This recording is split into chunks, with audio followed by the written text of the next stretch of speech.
ஹல்லேலூயா. கர்த்தருடைய பரிசுத்த நாமத்துக்கு ஸ்தோத்திரம். இன்றைக்கு உயிர்த்தெழுந்த ஞாயிற்றுக்கிழமை.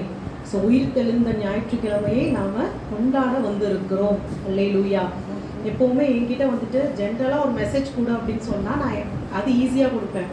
ஒரு டாபிக் கொடுத்து இதில் தான் அப்படின்னும் போது கொஞ்சம் எனக்கு ஒரு தடுமாற்றம் இருக்கும். காரணம் என்னென்னா, வேறு ஏதாவது ஒரு விஷயத்த நான் யோசிச்சுக்கிட்டே இருப்பேன். அதை ஆஃப் பண்ணிவிட்டு இந்த டாபிக்குள்ளார வரணும் அப்படின்னும் போது எனக்கு கொஞ்சம் ஒரு மாதிரி இருக்கும்.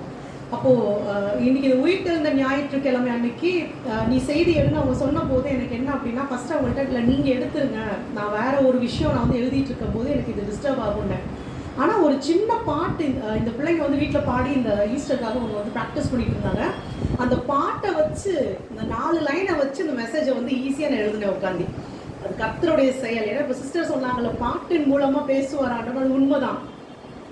இந்த ஒரு இங்கிலீஷ் சாங் இருக்குது, நம்ம குட் ஃப்ரைடே அன்னைக்கு கூட பாடணும்னு நினைக்கிறேன். You came from heaven to the earth to show the way from the earth to the cross my debt to pay, from the cross to the grave, from the grave to the sky, Lord I lift your name on high. இந்த பாட்டை பாடிட்டு இருந்தாங்க வீட்டில். அதான் message.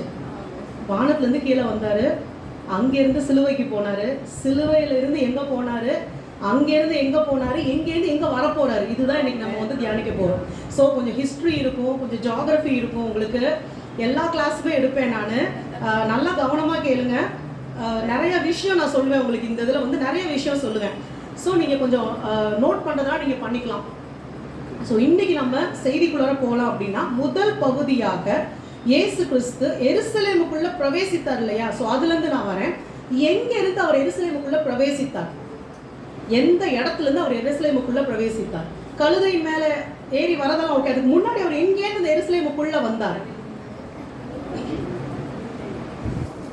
Correct, ஒலிவ மலையிலிருந்து அவர் கிதரோன் பள்ளத்தாக்கை தாண்டி அந்த ஈஸ்டர்ன் கேட்னு சொல்லுவாங்க, தங்க வாசல்னு சொல்லுவாங்க, அதன் வழியாக அவர் வந்து எருசலேமுக்குள்ளாக பிரவேசித்தார். இந்த தங்க வாசல் இல்லைன்னா ஈஸ்டர்ன் கேட் அப்படின்றது எருசலேம்ல ஒரு நெகேமியா நாட்கள் ஒரு 10 வாசல்கள் இருந்தது. இப்போ இன்னும் நிறைய வாசல்களை வந்து இன்க்ளூட் பண்ணியிருக்காங்க. அதுல ரொம்ப ரொம்ப முக்கியமானது இந்த தங்க வாசல். என்ன அப்படின்னா, யூதர்களுடைய நம்பிக்கையின்படி மேசியா தங்க வாசல் வழியாக உட்பிரவேசிப்பார் அப்படின்னு சொல்லி அவங்க விசுவாசிச்சாங்க. ஸோ இயேசு கிறிஸ்து அந்த தங்க வாசல் வழியாக உட்பிரவேசித்தது மறுபடியும் உறுதிப்படுத்துறார், நான் தான் மேசியா. சொல்ல போன எத்தனையோ முறை போயிருக்கலாம், வந்திருக்கலாம். ஆனா இந்த முறை அவர் பிரவேசித்த போது நமக்கு தெரியும், அந்த கழுத குட்டியை கொண்டு வர சொல்றாரு, அதன் மேல ஏறி உட்கார்றாரு. இதெல்லாம் ஓகே. ஆனா அங்க என்ன வார்த்தை சொன்னாங்க ஜனங்கள்? யூதருடைய ராஜா, ராஜான்னு சொல்லி அந்த வார்த்தையை சொல்லும் போது அந்த காட்சியை இந்த பிரதான ஆசாரியர்கள், அப்புறம் அந்த டீச்சர்ஸ் ஆஃப் த லா, அந்த ஆசாரியர்கள் எல்லாமே நின்று, அந்த வேத பாரர்கள் எல்லாம் நின்று பார்த்த போது அதான் அவங்களுக்கு கலக்கமே வந்துச்சு. ஏன்னா தங்கவாசல் வழியா ஒருத்தர் வந்திருக்காரு, ஜனங்கள் எல்லாரும் அவரை பார்த்து தாவீதின் குமாரனே அப்படின்றதெல்லாம் தாண்டி அவங்க என்ன சொன்னாங்க, ராஜான்னு சொன்ன உடனே இவர்கள் கலங்கி போனார்கள். ஸோ அப்பவே அவங்களுக்கு தெரிஞ்சிருச்சு இவர் தான் மேசியா. ஆனா அவங்க சொல்லவே கிடையாது. ஸோ இந்த தங்க வாசல் அவ்வளவு முக்கியமானது. அதன் பிறகு அந்த வாசல் மூடப்பட்டது. இனி ஒருக்கு யாரும் இப்படி உள்ள பூந்து நான் தான் மேசியான்னு சொல்லிடக்கூடாதுன்னு இப்போ அந்த வாசல் மூடப்பட்ட நிலைமையில தான் இருக்கு. இன்னும் அவருடைய விசுவாசம், மேசியா வரப்போறார், தங்க வாசல் வழியா உள்ள வருவார். ஆனா இனிமே வரப்போறது இயேசு கிறிஸ்து பகிரங்கமாக ராஜாதி ராஜாவா பிரவேசிப்பார். அன்னைக்கும் அதே தங்க வாசல் உள்ளே தான் பிரவேசிப்பார். ஸோ முதல் முறையாக ஒலிவ மலையில் இருந்து தான் அவர் எங்க வராரு? எருசலேமுக்குள்ளாக வராரு. வேதத்துல நிறைய மலைகள் இருக்குது. சீனாய் மலை இருக்குது, வேற சொல்லுங்க பார்ப்போம். சீனாய் மலை தெரியும் நமக்கு, ஏபால் மலை இருக்குது, ஓரே பர்வதம் இருக்குது, சியோன் மலை இருக்குது. இப்படி நீங்க நிறைய மலையை சொல்லலாம் வேதத்துல. ஆனா இந்த ஒலிவ மலையினுடைய சிறப்பு ரொம்ப ரொம்ப முக்கியமானது. இயேசு கிறிஸ்துவின் நாட்கள்ல அதிகப்படியாக அவர் ஒலிவ மலைக்கு போனது உண்டு. ஸோ நமக்கு ரெக்கார்டட் எவிடன்ஸ்ன்றது கொஞ்சம் தான் தவிர அடிக்கடி அவர் ஒலிவ மலைக்கு போவார். எதற்காக ஒலிவ மலைக்கு போவார்னா நிறைய காரணங்கள் இருக்கு. ஒன்னொன்னா நான் உங்களுக்கு சொல்றேன். ஏன்னா இதை தெரிஞ்சுக்கிட்டாதான் மேற்கொண்டு நம்ம அவருடைய வருகையை பற்றி தெரிந்து கொள்ள முடியும். ஸோ உயிர் தெளிந்தாச்சு, அது நம்ம எல்லாருக்கும் தெரியும். இப்போ ரெண்டாவது நம்ம ஃபோக்கஸ் பண்ண வேண்டியது அவருடைய வருகையா இருக்குது. ஸோ ஒலிவ மலையை குறித்து சொல்லணும் அப்படின்னா லூக்கா எழுதின சுவிசேஷம் 19வது அதிகாரம், லூக்கா 19 28 29 வாசிச்சீங்க அப்படின்னா, இவைகளை அவர் சொன்ன பின்பு எருசலேமுக்கு புறப்பட்டு முந்தி நடந்து போனார். அவர் ஒலிவ மலை எண்ணப்பட்ட மலையின் அருகான பெத்பகே பெத்தானியா என்னும் ஊர்களுக்கு சமீபித்த போது தம்முடைய சீஷர்கள் 2 பேரை நோக்கி, இதுதான் அவர் கடந்து போய் சீஷர்கள் கிட்ட கழுதை கூட்டி எடுத்துருவாங்கன்னு சொல்றது. ஸோ எங்க இருந்து இறங்கி போறாரு? ஒலிவ மலையிலிருந்து அவர் இறங்கி போகிறார். ஸோ அந்த ஒலிவ மலைக்கு அந்த பெயர் வந்ததுக்கு காரணமே அங்க அதிகப்படியான ஒலிவ மரங்கள் இருந்தது. ஒரு ரீசன், மற்ற எல்லா மரங்களை பார்க்கிலும் ஒலிவ மரங்கள் அதிகப்படியான ஆக்சிஜனை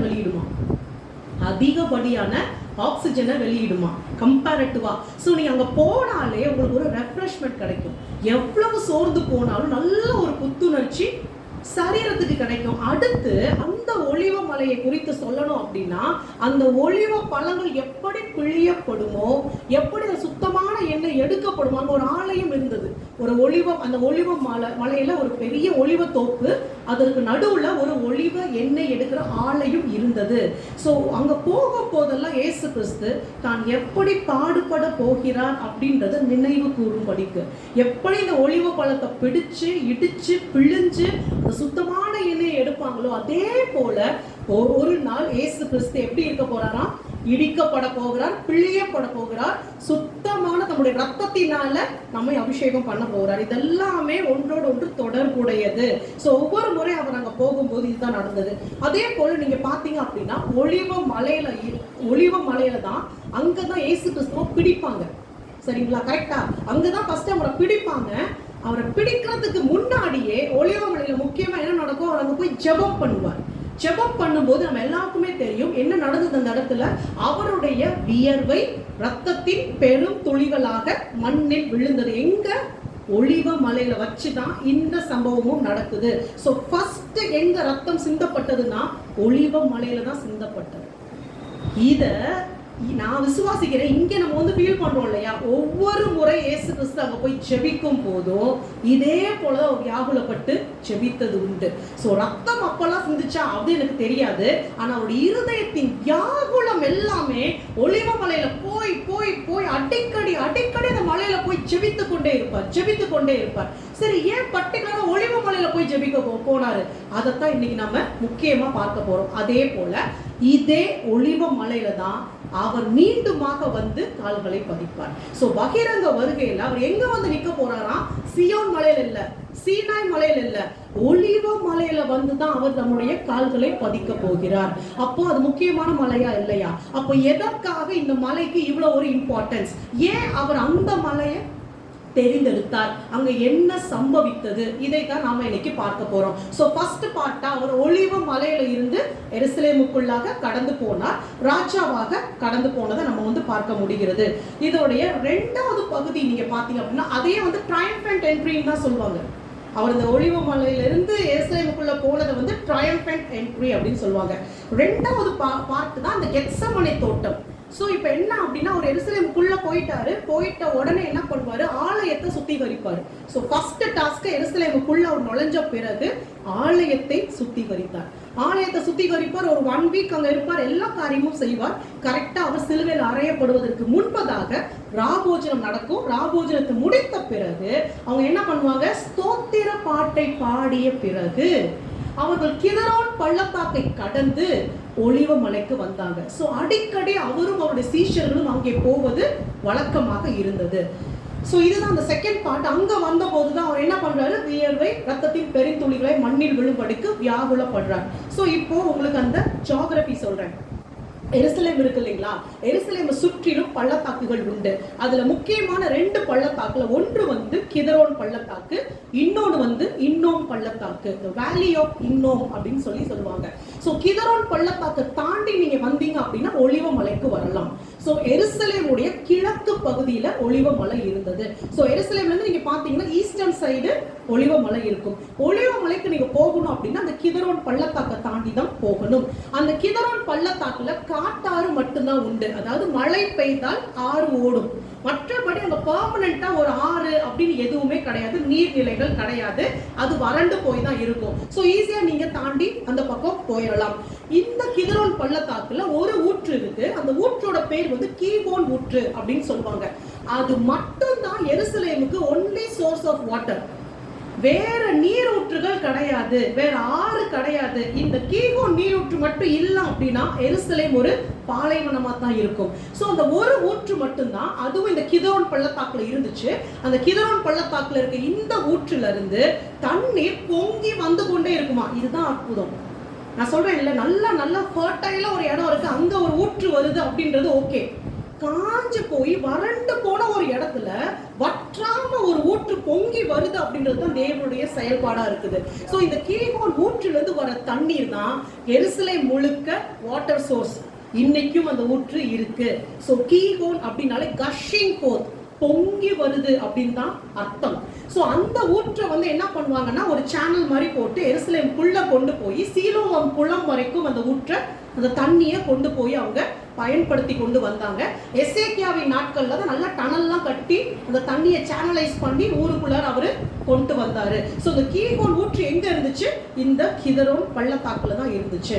சரி, இந்த கிதரோன் பள்ளத்தாக்குல இதை தாண்டி என்ன சிஸ்டர் ரொம்ப விசேஷம் அப்படின்னு சொல்லி கேட்டீங்க அப்படின்னா, இந்த ஒலிவ மலை ஒட்டி இருக்கிற கிதரோன் பள்ளத்தாக்கு, இது போய் சேர்ற இடம் தான் அந்த இன்னும் பள்ளத்தாக்கு. ஸோ கிழக்கு பக்கம் அப்படின்னு பார்த்தீங்கன்னா கிதரோன் பள்ளத்தாக்கு இருக்கு. அதோடைய சதர்ன் எண்ட், தெற்கு பகுதி அப்படின்னு நீங்க வந்து பார்த்தீங்க அப்படின்னா அங்க வந்து இன்னும் பள்ளத்தாக்கு இருக்கு. ஒலிவ மலையினுடைய தெற்கு பகுதி அந்த பள்ளத்தாக்குல போய் முடியும். இந்த ஒலிவ மலையில ஒரு முக்கியமான சம்பவம் நடந்தது. அந்த பள்ளத்தாக்கிலும் அதே இது தொடர்ந்தது. என்ன அப்படின்னு நீங்க பாத்தீங்கன்னா, சாலமோனின் நாட்கள்ல சாலமோன் வந்துட்டு அந்நிய ஸ்திரீகளை விவாகம் பண்ணுவாரு. விவாகம் பண்ணினது நிமித்தமாக அவர் எருசலேம் தேவாலயத்தை கட்டினது உண்மைதான். அந்த எருசலேம் சியோன் மலையில வந்து எருசலேம் மோரியா மலையில வந்து எருசலேம் தேவாலயத்தை அவர் கட்டினது உண்மைதான். ஆனா அதை கட்டின அதே சாலமோன் என்ன பண்ணுவாரு, அந்நிய ஸ்திரீகளை விவாகம் பண்ணினது நிமித்தமாக அவங்களுடைய ஆசையின்படி அவர்களுடைய தெய்வங்களுக்கு பலிபீடங்களை கட்ட ஆரம்பிச்சாரு. எங்க வந்து கட்டினாரு அப்படின்னு பாத்தீங்கன்னா ஒலிவ மலையின் தெற்கு பகுதியில கட்டினாரு. அதான் விஷயம். சோ அவர் போய் மோரியா மலையில அந்த தேவாலயத்துக்கு எதிர்த்தாப்புல பக்கத்துல அங்க கட்டல, ஈஸ்டர்ன் சைடு இருக்கிற இந்த ஒலிவ மலையில முக்கியமாக அவர் தேவாலயங்களை கட்டினார். எங்கன்னு சொல்லி பார்க்கலாம். 1 ராஜாக்கள் 11வது அதிகாரம் 7வது வசனம். 1 ராஜாக்கள் 11:7. அப்பொழுது சாலமோன் எருசலேமுக்கு எதிரான மலையிலே மோவாபியரின் அருவருப்பாகிய காமோசுக்கும் அம்மான் புத்திரரின் அருவருப்பாகிய மோலோக்குக்கும் மேடைகளை கட்டினான். ஸ்பெசிபிக்கா, பர்டிகுலரா எத்தனையோ தெய்வத்துக்கு அவன் மேடைகளை கட்டினது உண்டு. ஆனா தொடர்ச்சியா இந்த ஒரு பாயிண்ட வேதத்துல நீங்க பார்க்க முடியும். பர்டிகுலரா 2 தெய்வத்தோட பெயர் குறிப்பிடப்படுது. ஒலிவ மலையில இந்த 2 தெய்வத்திற்கு சாலமோன் வந்து மேடைகளை கட்டினான். சொல்ல போனா ஒரு பெரிய எப்படி சொல்ற ஷ்ரைன்னு சொல்லுவாங்கல்ல, ஒரு கோயில் மாதிரி, கிட்டத்தட்ட ஜஸ்ட் ஒரு மேடை மட்டும் இல்ல, ஒரு கோயில் மாதிரியே அவன் வந்து கட்டி வச்சான் 2 பர்டிகுலரான தெய்வங்களுக்கு. என்ன அப்படின்னு பாத்தீங்கன்னா, ஆக்சுவலா 3 தெய்வங்கள் உண்டு அஸ்தரோத்தையும் சேர்த்து. ஆனா இது 2 தான் முக்கியமா சொல்லப்படுது. என்ன அப்படின்னா, மோவாபியரின் அருவருப்பாகிய காமோசுக்கும் அம்மோன் புத்திரரின் அருவருப்பாகிய மோலோக்குக்கும் அவன் மேடைகளை கட்டினான். ஏன் மற்ற எல்லாத்தை பார்க்கிலும் இதற்கு வந்துட்டு இவ்வளோ இம்பார்ட்டன்ஸ் கொடுத்து அது அருவருப்புன்னு சொல்லி வேதம் சொல்லுது. அதை கட்டின இடம் எங்கே? அது ஒலிவ மலையில கட்டினான். அந்த 2 தெய்வத்துக்கும் என்ன பலி கொடுக்கணும் தெரியுமா? பிள்ளைகளை பலியா கொடுக்கணும். இது 2த்துக்கும் நீங்க பிள்ளைகளை தான் பலியா கொடுக்கணும். இதை பத்தி தான் நான் அடுத்து மெசேஜ் எடுக்க போறேன் உங்களுக்கு. சோ அதுல இன்னும் டீட்டெயிலா சொல்றேன், இது எவ்வளவு மோசமான ஸ்பிரிட்ன்றத சொல்றேன். அப்போ உங்களுக்கு இன்னும் தெளிவா புரியும். சோ இந்த 2 சிலைகளும் எப்படி இருக்கும் அப்படின்னா, இந்த 2மே வந்துட்டு மோவாபியரும் அம்மோன் புத்திரரும் அண்ணன் தம்பிங்க தான், லோத்துடைய பிள்ளைங்க தான். ஸோ இந்த ரெண்டு சந்ததியுமே வந்துட்டு இயேசு கிறிஸ்துவை விட்டுட்டு அவங்க இந்த பிசாசுகளை பின்பற்றி போவாங்க. பின்பற்றி போனதோடு இல்லாமல் இவங்க ரெண்டு பேரும் வணங்க தெய்வத்தோட பேர் வேணா வேறையா இருக்கலாம். அது வந்து கிமோஷ் அப்படின்னு சொல்லுவாங்க, இதை வந்து மோலைக்குன்னு சொல்லுவாங்க. ரெண்டுமே பிள்ளைகளை பலியாக கேட்கும். ஸோ ஒரு தெய்வம் என்ன பண்ணும் அப்படின்னா ஒரு நல்ல பலிபீடம் கட்டி தீ மூட்டி தன் பிள்ளைகளை நெருப்புல தூக்கி போடுவாங்க. இது வந்து ஒரு வகை. இன்னொன்று என்ன அப்படின்னா உயரமான ஒரு வெண்கல சிலையை செஞ்சிருவாங்க. அந்த சிலைக்கு வந்து 2 கை இருக்கும், இப்படி நீட்டின வாக்குல 2 கை இருக்கும், வெண்கல சிலை. அந்த சிலைக்கு கீழே நல்லா சூடாக்கிடுவாங்க, நெருப்பை பத்த வச்சு சூடாக்கிடுவாங்க. பிறந்த குழந்தைகளை 4 வயசு வரைக்கும், பிறந்த குழந்தையிலிருந்து 4 வயசுக்கு வரைக்கும் ஒரு பிள்ளைய அப்படியே அந்த வெண்கல சிலையை அந்த கையில தூக்கி போட்டுருவாங்க. அந்த பிள்ளை வந்து ரோஸ்ட் ஆயிஸ் ஆகும். நல்லா பாருங்க, அந்த நெருப்புல வெந்து சாகாது. ஒரு சிக்கன் பீஸ் எடுத்து நீங்க அப்படியே நெருப்புல பாட்டி கொள்றது போல அந்த பிள்ளை கதற அந்த பிள்ளைய வந்து பலி கொடுத்து அந்த இடத்துல அதை அந்த தெய்வத்துக்கு பலி கொடுத்து அவங்க வந்து அந்த சடங்குகளை செய்து கொண்டு இருந்தாங்க. இதுதான் அந்த ஸ்ட்ரக்சர். இதை பத்தி நான் சொல்றேன், உங்களுக்கு அப்ப புரியும் ஏன் இது எவ்வளவு தூரம் தேவன் வந்து அருவருத்தார் அப்படின்னு சொல்லிட்டு. இது வந்து அந்த பள்ளத்தாக்கு முழுவதும் இது காணப்பட்டது. ஸோ மலையில இருந்து அப்படி இந்த பள்ளத்தாக்கு முழுவதும் காணப்பட்டது. விஷயம் என்ன அப்படின்னா அம்மோன் புத்திரரும் மோவாபியர்களும் அவங்க தேசத்துலதான் அதை பண்ணிட்டு இருந்தாங்க. என்னைக்கு எல்லாம் ஒன்னா உள்ள வந்தாங்களோ, சாலமோன் வந்து மற்ற மனைவிகளை திருமணம் பண்ண ஆரம்பிச்சாரோ, இது எங்க வந்துருச்சு? இஸ்ரவேலுக்குள்ள வந்துச்சு. நீங்க எரேமியால வாசிச்சு பாருங்க, தேவன் அங்கலாய்த்து சொல்வார், இதை நான் கேட்கவே இல்லை, என் இருதயத்துல தோன்றவே இல்லை. எப்படி இந்த பிள்ளைகளை நீ பலி கொடுக்கலாம்? அந்த பிள்ளைகளுடைய சத்தம் என்னுடைய செவிகள்ல கேட்குது. இன்னைக்கும் ஆராய்ச்சியாளர்கள் எலும்புகளை கண்டுபிடிச்சு எடுத்திருக்காங்க, அந்த பிள்ளைகளோட எலும்புகளை கண்டுபிடிச்சு எடுத்திருக்காங்க. அவங்க சொல்றாங்க, இது பிறந்த குழந்தையோட எலும்பு, இது 4 மாசம், இது 1 வயசு, இது 4 வயசு பிள்ளையோட எலும்பு. அந்த எலும்புகள் இன்னும் அப்படியே ரோஸ்ட் பண்ண மாதிரி இருக்கான், துடிக்க துடிக்க. அப்ப என்ன பண்ணாலும் அந்த பிள்ளை அழுகிற சத்தம், கதற சத்தம் வெளியே கேட்க கூடாதுன்றதுக்காக பயங்கரமா மோளம் அடிப்பாங்களாம். மோளம் அடிச்சு அந்த பூரிகையெல்லாம் ஊதி ஆர்ப்பாட்டம் பண்ணி பெத்தவங்க கண்ணு முன்னாடி இது நடக்கும். பெத்தவங்க கண்ணு முன்னாடி நடக்கும். எதற்காக செய்வாங்க தெரியுமா? ஒரு யுத்தத்துல ஜெயிக்கணும், தன் நாட்டின் மேல யாராவது யுத்தம் செய்ய வந்துட்டாங்க, தனக்கு ஒரு பிரச்சனை வந்துருச்சு அப்படின்னா கொஞ்சம் கூட யோசிக்காம பிள்ளைய தூக்கி நெருப்புல போட்டு பலியா கொடுப்பாங்க.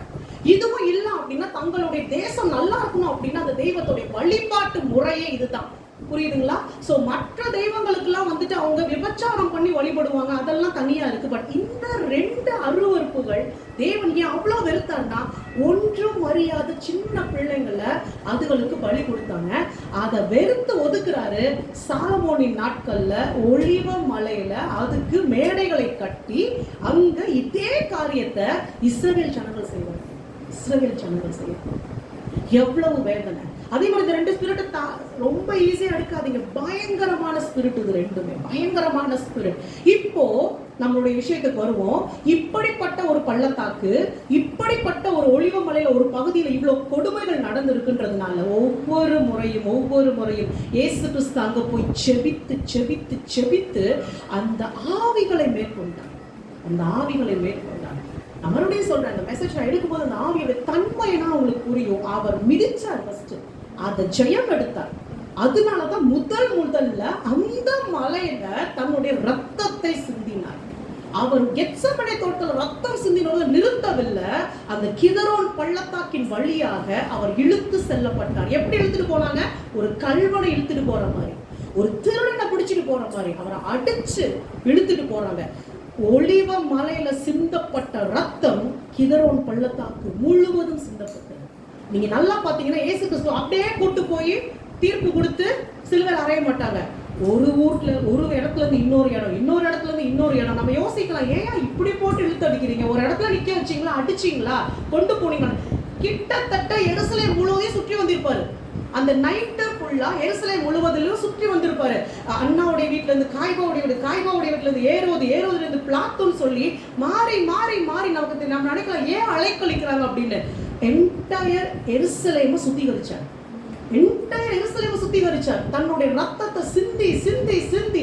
ஏன்னா அதே எருசலேம் நகரத்து வீதியில சாலமோனா இருக்கட்டும், தாவீதா இருக்கட்டும், கர்த்தருடைய உடன்படிக்கை பெட்டிக்கும் அந்த தேவாலயத்துக்கும் அவங்க அத்தனை பலி செலுத்தினாங்க. வேதத்துல வாசிச்சு பாருங்க, ஒரு 10 தப்படி இருக்குன்னா ஒரு ஆடு பலி.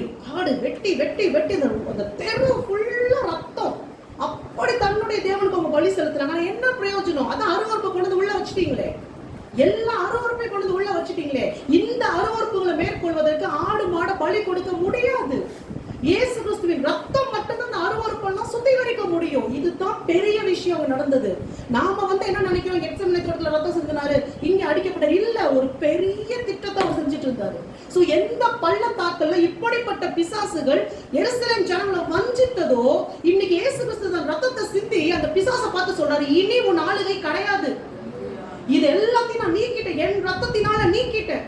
சோ எப்பயாவது ஒரு முறை மழை பெய்யும் போது ஒரு காட்டாற்று வெள்ளம் அந்த கிதோன் பள்ளத்தாக்குல ஓடும். ஆனா அன்னைக்கு இயேசு கிறிஸ்துவின் ரத்தம் அங்க ஓடுச்சு, ரத்தம் அங்க ஓடுச்சு.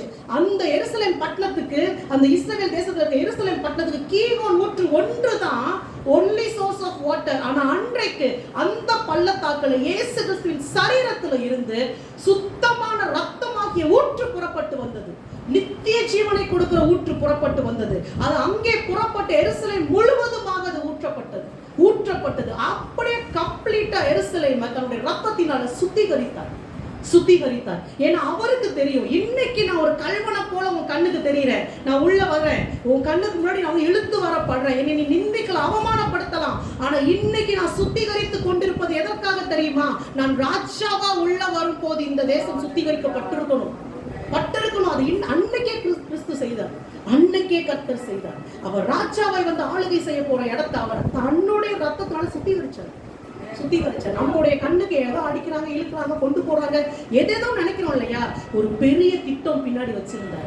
அதனாலதான் இயேசு கிறிஸ்து அத்தனை பாடுகளுக்கு மத்தியிலும் அவர் பதறவே இல்லை, அவர் போக்கஸ்டா இருந்தார். ஏன்னா அவருக்கு தெரியும் அவர் என்ன செய்து கொண்டு இருக்கிறார்.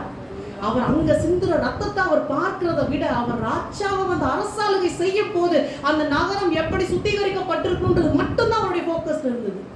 இன்னைக்கு உங்க வாழ்க்கையில் நீங்க படுற கஷ்ட உபத்திரவத்தை தாண்டி எதற்காக அது அனுமதிக்கப்படுது, என்னத்தை ஆண்டவர் ஃபியூச்சர்ல வச்சிருக்கான்னு பார்க்க ஆரம்பிச்சீங்கன்னா பதற மாட்டீங்க. பெரிய திட்டத்தை கர்த்தர் வைத்திருந்தார். இந்த ஒலிவ மலைக்கு இன்னொரு பேர் உண்டு. அது என்ன சொல்வாங்க அப்படின்னா mount of corruption, mount of offence, mount of scandal அப்படின்வாங்க. ஸோ இந்த மாதிரி நிறைய பேர் இந்த ஒலிவ மலைக்கு இருந்தது.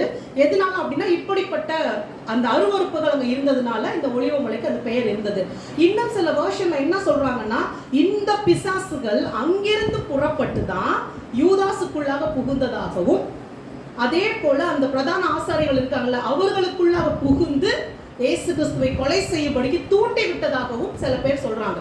புரியுதுங்களா? சோ இந்த ஆவிகளை சாதாரணமா நினைக்க முடியாது. சோ இதுதான் அந்த பெரிய திட்டமும் நோக்கமுமா இருந்தது. எருசலேம் நகரத்தை முழுவதையும் இயேசு கிறிஸ்து தன்னுடைய ரத்தத்தினால சுத்திகரித்து முடித்தார். அல்லேலூயா, அல்லேலூயா. சோ அதெல்லாம் முடிச்சாரு. அங்கிருந்து எங்க போனாரு? கல்வாரி சிலுவைக்கு போனாரு. சிலுவையில தன்னுடைய ஜீவனை அவர் கொடுத்தார். ஜீவனை கொடுத்த பிறகு என்ன நடந்தது? கல்வாரிக்கு போயிட்டாரு, ரத்தம் சிந்தியாச்சு, ஜீவனை கொடுத்தாச்சு. அடுத்து என்ன நடந்தது? எல்லாம் முடிஞ்சுச்சா? மனுஷனாய் அவர் வந்த காரியம் அந்த இடத்துல முடிந்தது. இப்ப ஜெயிச்சுட்டார். நம்ம 7 வார்த்தை தியானித்தோம். சோ பிதாவின் கையில ஆவியை ஒப்பு கொடுத்தாச்சு, திரித்துவம் மீண்டுமாக ஒன்றாக சேர்க்கப்பட்டாயிற்று. இப்போ ஆவியில தேவன் அடுத்தபடியா எங்க போனார் அப்படின்னா பாதாளத்திற்கு போனார்.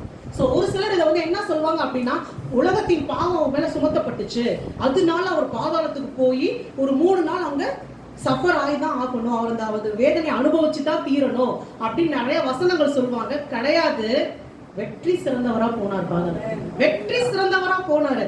ஏன்னா நீங்களும் நானும் அதை தெரிந்து கொள்வதற்கு முன்னாடி சாத்தானுடைய கூட்டம் தெரிந்து கொள்ளணும், எல்லாம் முடிஞ்சிருச்சு, உன் ராஜ்யத்திற்கு முடிவு வந்துருச்சு, இனி என்னை விசுவாசிக்கிற ஒருத்தன் கூட பாதாளத்துக்கு வர வேண்டிய அவசியம் இல்லைன்னு சொல்லத்தான் போனார். அவசியம் இல்லைன்னு சொல்வதற்காகத்தான் அவர் அந்த இடத்துக்கு போனார். சோ இதை பத்தி நீங்க பாத்தீங்க அப்படின்னா அவர் தம்முடைய ஆவியிலே பாதாளத்திற்கு இறங்கி போறாரு. இதுதான் அடுத்த பார்ட், இறங்கி போறாரு. அங்க போய் அவர் என்ன 4 பார்ட் இருக்கு. இந்த பாதாளத்தையுமே நீங்க 4 வகையா பிரிக்கலாம். எல்லாத்தையுமே பாதாளம் சொல்ல முடியாது. ஹெல் அப்படின்னு ஒரே வார்த்தை, நரகம் அப்படின்னு சொல்ல முடியாது. ஒரு 4 பகுதி இருக்கு. ஒன்றை கெஹென்னா அப்படின்னு சொல்லுவாங்க, இன்னொன்னு ஷியோல், இன்னொன்னு ஹேட்ஸ், இன்னொன்னு டாட்டரஸ். சரிங்களா? சோ இந்த கெஹென்னா அப்படின்றது நீங்க நெருப்புல எரிஞ்சிட்டு இருக்க அந்த ஒரு இடத்தான் சொல்லுவாங்க. எருசலேமுக்கு பக்கத்துல இருக்க இன்னொரு பள்ளத்தாக்கு தான் கெஹென்னான்னு சொல்லுவாங்க. ஏன்னா ஊர்ல உள்ள குப்பை, ஊர்ல உள்ள அழுக்கு, அதே போல இந்த மாதிரி இந்த பிள்ளைகளை பலி கொடுத்தது நாங்க நெருப்பு எரிச்சுக்கிட்டே இருக்குமா, அருவருப்பு சூழ்ந்து இருக்குமா. குப்பை மேட்டு வாசல் ஒரு வாசல் இருக்கு எருசலேம்ல, அது வழியா எல்லா குப்பையும் வெளியே தள்ளுவாங்க. அது எல்லாம் எங்க கிடக்கும், இந்த இன்னும் பள்ளத்தாக்குல கிடக்கும். ஸோ அது பேரே வந்து கெகன்னான்னு சொல்லுவாங்க. அங்க நெருப்பு எரிச்சுக்கிட்டே இருக்கும், அசுத்தம் நிரம்பி இருக்கும். ஸோ இந்த நரகத்துல ஒரு பகுதி வந்து இப்படித்தான் இருக்கும் அப்படின்னு சொல்லி சொல்றாங்க. ஆனா ஏசு கிறிஸ்து இறங்கி போகும்போது அவர் வந்து எங்க போனார் அப்படின்னா ஹேட்ஸ், ஷியோல் அப்படின்னு சொல்லுவாங்க. ஸோ அங்கதான், அதுதான் பாதாளம் அப்படின்னு சொல்றது. அங்கதான் அவர் இறங்கி போனாரு. அங்க போய் அவர் என்ன பண்ணாரு, 1 பேதுருல வாசிக்கலாம். 1 பேதுரு 3வது அதிகாரம் 18-20. 1 பேதுரு 3:18-20. ஏனெனில் கிறிஸ்துவும் நம்மை தேவனிடத்தில் சேர்க்கும்படி அநீதியுள்ளவர்களுக்கு பதிலாக நீதியுள்ளவராய் பாவங்களின் நிமித்தம் ஒரு தரம் பாடுபட்டார். அவர் மாம்சத்திலே கொலையுண்டு, ஆவியிலே உயிர்ப்பிக்கப்பட்டார். அந்த ஆவியிலே அவர் போய் காவலில் உள்ள ஆவிகளுக்கு பிரசங்கித்தார். அங்க போய் காவலர் இருக்காவிட்டு என்ன பிரசங்கம் பண்ண முடியும் சொல்லுங்க? இப்ப நாங்க இங்க வந்து வாரம் பிரசங்கம் பண்றோம். அவர் அங்க போய் என்ன, அது ஏற்கனவே நரகத்துலதான் இருக்கு, பாதாளத்துலதான் இருக்கு. அங்க இருந்து அது ஒண்ணும் வர போறது இல்லை. சோ மறுபடியும் சொல்றேன், இந்த ஹேட்ஸ் எல்லாம் ஷியோல் அப்படின்றது மேல் பாதாளம் கீழ் பாதாளம் 2 உண்டு. மேல் பாதாளத்துல அந்த ஆத்துமாக்கள் நல்லபடியா வாழ்ந்து கர்த்தரோடு கூட சேருவதற்காக இளைப்பாறுகிற ஒரு ஸ்தலம் தான் மேல் பாதாளம். கீழ் பாதாளம் நீங்க நிறைய தப்பு பண்ணிட்டீங்க, ஜட்ஜ்மெண்ட்டுக்காக வெயிட் பண்ணிட்டு இருக்கீங்க, அப்படிப்பட்ட ஆத்துமாக்களை வந்து கீழ் பாதாளத்துல வைத்திருப்பாங்க. அங்க வந்து அக்கினி இருக்காது, அனல் இருக்கும். வித்தியாசம் புரியுதுங்களா? அக்கினி இருக்காது, அனல் இருக்கும், வேதனை இருக்கும். ஆனா இன்னும் கம்ப்ளீட்டா நீங்க வேதனைக்கு தள்ளப்படவில்லை. சோ இந்த ஐஸ்வர்யவான் லாசர் கதையில வருது இல்லையா, அந்த ஐஸ்வர்யவான் இந்த பாதாளத்துல தான் வைக்கப்பட்டிருப்பான். கீழ் பாதாளத்துல இருப்பான். அந்த மேல் பாதாளத்துல தான் லாசர் வந்து இளைப்பாரி கொண்டு இருப்பான். சோ இதுதான் அந்த பாதாளத்தினுடைய ஸ்ட்ரக்சரா இருக்கு. இப்போ இயேசு கிறிஸ்து இங்கதான் இறங்கி போறாரு. இறங்கி போய் காவலில் வைக்கப்பட்ட ஆவிகள் இடத்துல பிரசங்கம் பண்றாரு. என்ன பிரசங்கம் பண்றாரு அப்படின்னா, இதுவரைக்கும் சாத்தானுடைய பேச்சை கேட்டு என்னெல்லாமோ தப்பு பண்ணீங்க, மீட்பு இல்லைன்னு சொல்லிட்டு இருந்தீங்க. இல்ல, நான் சிலுவையில மரித்தேன், ரத்தம் சிந்தப்பட்டாயிற்று, ஒரே தரம் பலி செலுத்தப்பட்டாயிற்று. இனி என்னை விசுவாசிக்கிற யாரா இருந்தாலும் இந்த கீழ் பாதாளத்துக்கு அவன் வர வேண்டிய அவசியம் இல்லை.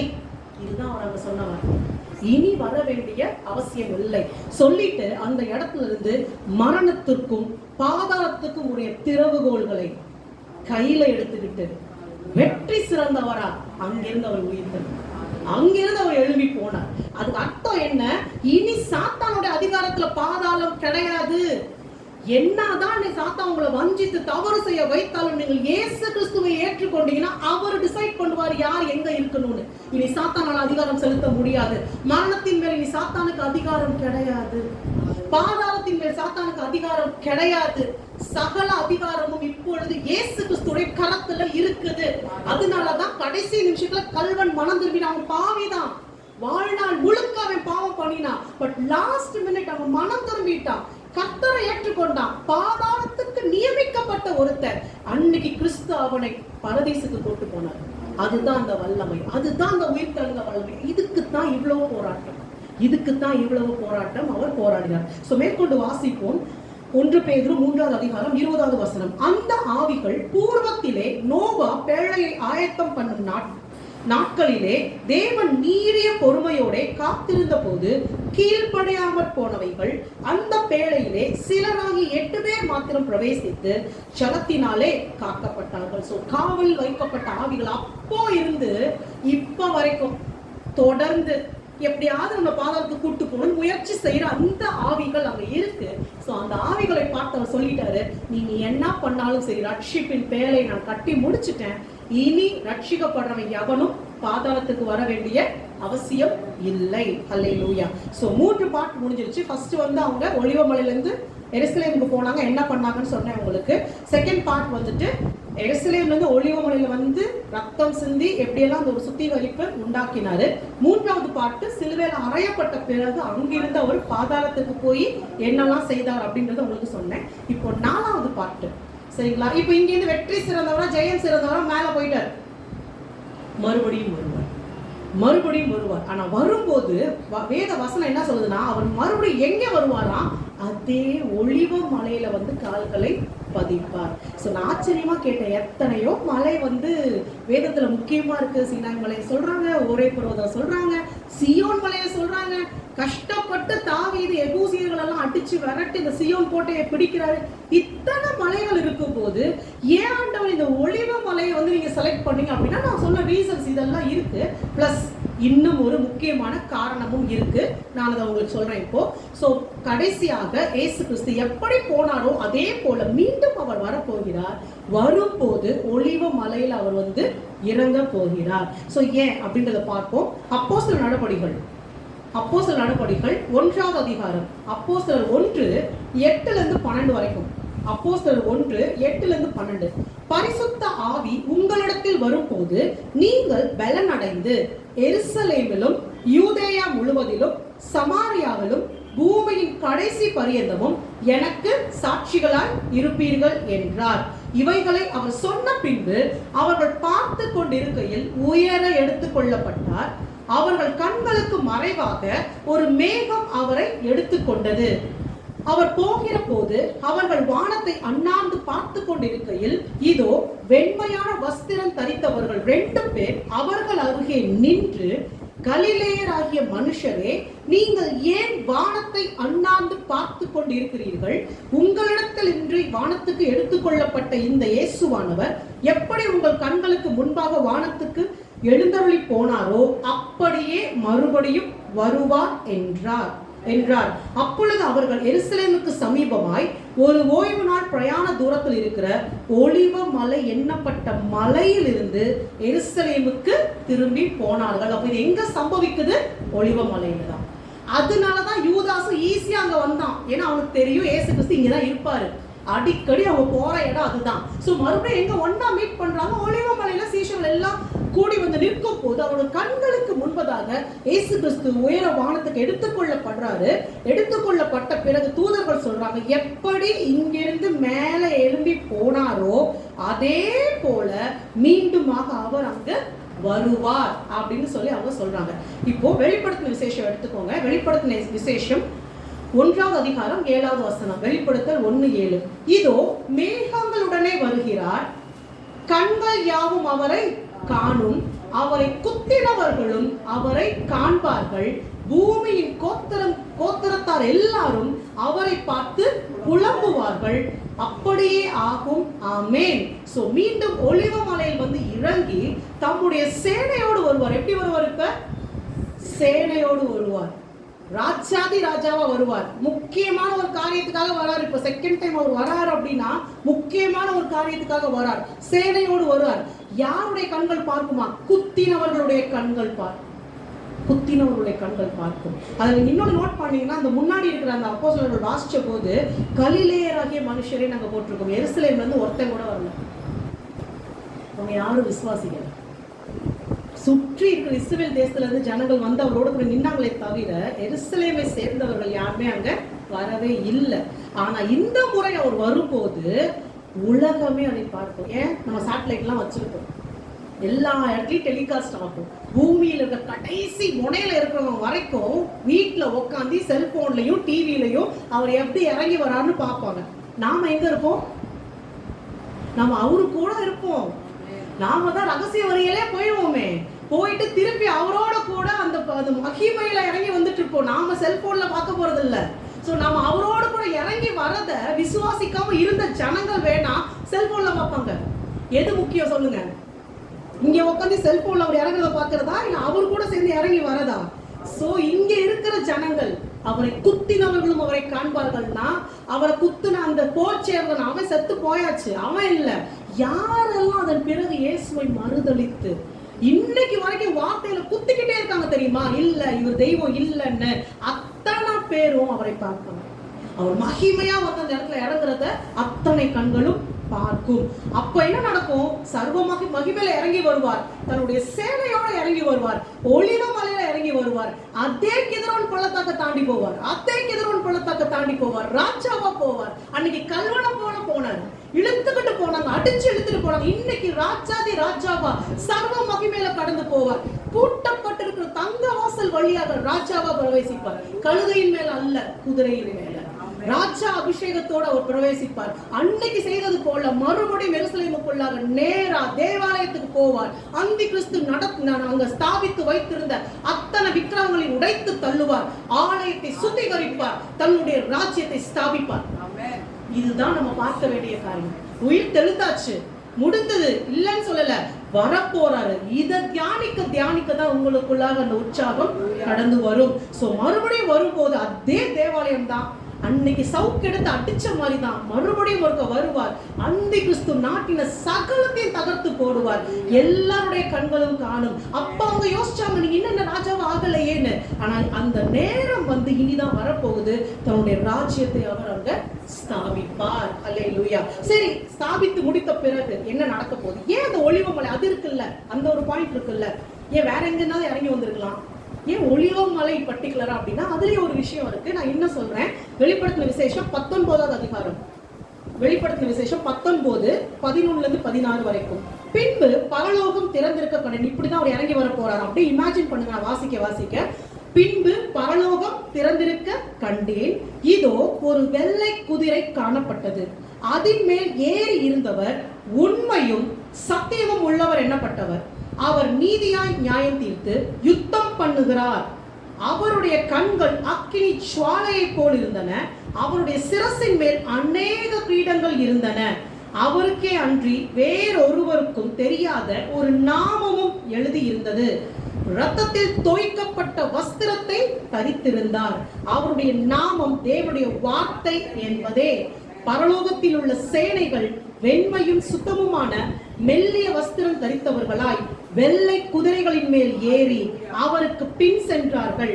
புறஜாதிகளை வெட்டும் படிக்கு அவருடைய வாயிலிருந்து கூர்மையான பட்டயம் புறப்படுகிறது. இரும்பு கோலால் அவர்களை அரசாளுவார். அவர் சர்வ வல்லமை உள்ள தேவனுடைய உக்கிர கோபமாகிய மதுவுள்ள ஆலையை விதிக்கிறார். ராஜாதி ராஜா கர்த்தாதி கர்த்தர் என்னும் நாமம் அவருடைய வஸ்திரத்தின் மேலும் அவருடைய தொடையின் மேலும் எழுதப்பட்டிருந்தது. இப்படிதான் எருசலேமுக்குள்ள வருவார். இப்படித்தான் எருசலேமுக்குள்ள வருவார். அன்னைக்கு நீங்க நினைக்க முடியாது, ஐயோ இந்த ஆளை தான் நான் கையை கட்டி இழுத்துருக்கணும். இல்ல, இன்னைக்கு அவர் சர்வ மகிமையில வருவார். சர்வ மகிமையில வருவார். அவருடைய சேனையோடு கூட அவர் வருவார். அந்த கூட்டத்துல நீங்களும் நானும் இருப்போம். இதுதாங்க உங்க உபத்திரவத்துக்கெல்லாம் கர்த்தர் சொல்றது. இன்னைக்கு உபத்திரவம் பண்றீங்களா? கவலைப்படாதீங்க, அன்னைக்கு அவரோடு கூட நான் வருவேன். அவருடைய சேனையோடு கூட நான் வருவேன். இதே இடத்துக்கு நான் வருவேன். சோ என்ன நடக்கும் அப்படின்னா, அவர் வந்து ஒலிவ மலையில கால் பதிக்கும் போது அந்த ஒலிவ மலை 2ஆக பிளக்கும். எதற்காக ஒலிவ மலை 2ஆ பிளக்கணும்? இப்பவே ஆராய்ச்சியாளர்கள் சொல்றாங்க, அங்க வந்து பிளவுகள் இருக்கு. இதுக்கு மேல மலையில எதையும் கன்ஸ்ட்ரக்ட் பண்ணாதீங்க, வீடுகள் எல்லாம் கட்டாதீங்க, எதுவும் பண்ணாதீங்க, மலை பிளவுபடுகிறதுன்னு. சோ கரெக்டா அது பிளவுபட்டு என்னைக்கு இயேசு கிறிஸ்து அவருடைய வருகையில மறுபடியும் அந்த மேல கால்களை பதிக்கிறாரோ, கரெக்டா மலை 2ஆ பிளக்கும். எந்த வகையில பிளக்கும் அப்படின்னா, எருசலேம்ல இருந்து அப்படியே நீங்க கித்ரோன் பள்ளத்தாக்கு தாண்டி வந்தீங்கன்னா அங்க இருந்து ஆப்போசிட் சைடுக்கு அந்த மலைக்கு நடுவா நடந்து போயிடலாம். புரியுதுங்களா? சோ 2ஆ ஸ்பிளிட் ஆகும். கிழக்குல இருந்து அந்த மேற்கு பக்கம் போறதுக்கு ஒரு ஸ்ட்ரெயிட் ரோடு அங்க இருக்கும். ஏன் தெரியுமா? அது வழியா தாண்டி போனீங்கன்னா மெகிதோ பள்ளத்தாக்கு இருக்கு. மலைக்கு அப்புறத்துல மெகிதோ பள்ளத்தாக்கு இருக்கு. இப்ப மெகிதோ பள்ளத்தாக்குக்கு நீங்க போகணும்னா மலை மேல ஏறி சுத்தி அப்படிதான் போக முடியும். ஆனா இயேசு கிறிஸ்து வந்து கால்களை பதித்தவுடன் அவர் ராஜ்யத்தை ஸ்தாபிப்பாரு. ஸ்தாபிச்சோன்னா அங்க உட்கார்ந்துட்டு இருக்க மாட்டாரு. நேரடியாக பிளக்கப்பட்ட மலையின் பாதை வழியாக மெகிதோ பள்ளத்தாக்குக்கு போவார். அங்கதான் சாத்தானோட யுத்தம் நடக்கும். புரியுதுங்களா? சோ இதுக்கு தான் வரார். அதுதான் ஒலிவ மலையுடைய இம்பார்ட்டன்ஸ். இப்ப வரைக்கும் மலை நடுவுல நின்றுட்டு இருக்கு. ஆனா நேரம் வரும்போது மலை 2ஆ பிளக்கும், பாதை உண்டாகும், யுத்தம் நடக்கும். யுத்தத்துக்கு நீங்களும் நானும் போவோம். அவரோடு கூட போவோம். நேரடியாக எய்த்து நிற்போம். சோ அந்த இடத்துல வச்சு யுத்தத்தை முடிப்பார். சாத்தானை பிடிப்பாங்க, சங்கிலினால கட்டுவாங்க. அதன் பிறகு 1000 வருடம் அரசாட்சி பூமியில நடக்கும். ராஜாதி ராஜா அரசாளுவார். அவரோடு கூட சேர்ந்து நாமும் அரசாளுவோம். அல்லேலூயா. இதுதான் உயிர் தெழுந்த ஞாயிற்றுக்கிழமையில நாம மனசுல புரிந்து கொள்ள வேண்டிய காரியம். அவர் உயிர் தெழுந்துட்டார், ஆமா, ஆனா எனக்காக ஒரு பெரிய காரியத்தை வச்சிருக்கிறாரு. அது என்னன்னு நீங்க புரிஞ்சுக்கிட்டீங்கன்னா ஒவ்வொரு நாளும் உங்க பாடுகளை கடந்து போவது எளிதான காரியமா இருக்கும். ஸோ எதற்காக நம்மளை தயார் பண்ணிட்டு இருக்காரு? ஸோ இன்னைக்கு என் காலில் முள்ளு குத்துச்சு, என் கையில வந்து அடிபட்டுருச்சு, என் வாழ்க்கையில இந்த பிரச்சனை இருங்க, நீங்களும் நானும் பெரிய காரியத்துக்காக அழைக்கப்பட்டிருக்கோம். ஸோ அங்க போகணும் அப்படின்னு இன்னைக்கு இதெல்லாம் கண்டுக்கவே கூடாது. எப்படி இயேசு கிறிஸ்து பாடுகளை பார்க்கல இதை பார்த்தாரோ அதே போல இன்றைக்கு நம்முடைய வாழ்க்கையில் இருக்க பாடுகளை பார்க்காம நான் போய் நிக்க போறத யுத்த காலத்தை நோக்கி பார்க்கணும். இயேசு கிறிஸ்துவுடைய சேனையில போய் நான் நிக்க போறேன்ற சந்தோஷம் உங்களுக்குள்ளார இருக்கும்போது இது எல்லாமே சாத்தியமாகும். சரிங்களா? ஸோ வீட்டில் வந்துட்டு வெளிப்படுத்தின விசேஷம் 19-20 வாசிச்சீங்கன்னா இதனுடைய தொடர்ச்சி அதுல சொல்லப்பட்டு இருக்கும். நம் கண்களை மூடி ஜெபிப்போம். ஸ்தோத்திரம் ஆண்டவரே, நன்றி துதிக்கிறேன் அப்பா, ஸ்தோத்தரிக்கிறேன். இந்த உயிர் தெழுந்த ஞாயிற்றுக்கிழமையில நாங்கள் தியானித்த இந்த காரியங்கள் எங்கள் இருதயத்துல பதிக்கப்படட்டும் ஆண்டவரே. நீங்க எங்கள் ஒரு பெரிய காரியத்துக்காக பிரித்தெடுத்திருக்கிறீரப்பா. எங்கள் வாழ்க்கையில் இருக்க பாடுகள், உபத்திரவங்கள் எல்லாவற்றையும் தாண்டி கர்த்தர் இந்த மேலான ராஜ்யத்துல எங்களை ஒரு பங்காக வைத்திருக்கிறீர் ஆண்டவரே. நாங்கள் அதை உணர்ந்து கொள்ள உதவி செய்யுங்கப்பா. பரலோகத்தின் தூதரோடு பரலோகத்தின் சேனையோடு சேர்ந்து நாங்களும் கர்த்தருடைய ராஜ்யத்தில் அரசாளுவோம் ஆண்டவரே. அந்த நாளை காணும் படிக்க வாஞ்சிக்கிறோம் அப்பா. அந்த சந்தோஷம் எங்கள் இருதயத்தை நிரப்பட்டும் ஆண்டவரே.